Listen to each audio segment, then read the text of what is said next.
દાહોદ જિલ્લાની આંગણવાડી કાર્યકરના પડતર પ્રશ્નો માટે ભેગી થઈને સરકારનું બેસણું રાખી અનોખી રીતે વિરોધ નોંધાવ્યો। મળતી માહિતી મુજબ દાહોદ જિલ્લાની આંગણવાડી કાર્યકર દ્વારા તારીખ 8/6/2026ના રોજ એકત્રિત થઈ મેં કલેક્ટર દાહોદને પગાર વધારો કાયમી નોકરીની માંગણી સાથે આવેદનપત્ર આપી સરકારનું બેસણું રાખી અનોખી રીતે વિરોધ નોંધાવ્યો। ઘણા લાંબા સમયથી આંગણવાડી કાર્યકર તેડાગરના પગાર વધારો અને કાયમી ધોરણે નોકરી કરવા માટેના તેમજ તેમના સળગતા પ્રશ્નોનો કાયમી ધોરણે નિકાલ કરવા બાબતે અવારનવાર આવેદનપત્ર આપવામાં આવ્યા। તેમ છતાં સરકાર તરફથી કોઈ માંગણી નહીં સંતોષાતા ફરી આજરોજ કલેક્ટર શ્રી દાહોદને અને પ્રોગ્રામ ઓફિસર શ્રીને રૂબરૂ મળી દાહોદ જિલ્લા સેવા સદન ખાતે સરકારનું બેસણું રાખી અનોખી રીતે વિરોધ નોંધાવ્યો હતો, જેમાં જિલ્લાના તાલુકાના પ્રમુખશ્રીઓ, આગેવાનો અને આંગણવાડી કાર્યકરો મોટી સંખ્યામાં હાજર રહ્યા।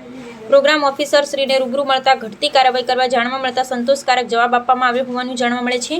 હવે જોવું રહ્યું કે દાહોદ જિલ્લાની આંગણવાડી કાર્યકરના પડતર પ્રશ્નોનો નિકાલ સરકારશ્રી નિકાલ કરશે કે સબ સલામતના ગાણા ગાતા રહેશે તે જોવું રહ્યું। જો તેમની આ માંગણીઓ સંતોષવામાં નહીં આવે તો આવનારા સમયમાં આંગણવાડી વર્કરના મુખ્યથી જન આંદોલન કરવાની ચીમકી પણ ઉચ્ચારી હોવાનું જણાઈ રહ્યું છે। રિપોર્ટર શ્રીકાંત ભાઈ કે મોહનિયા।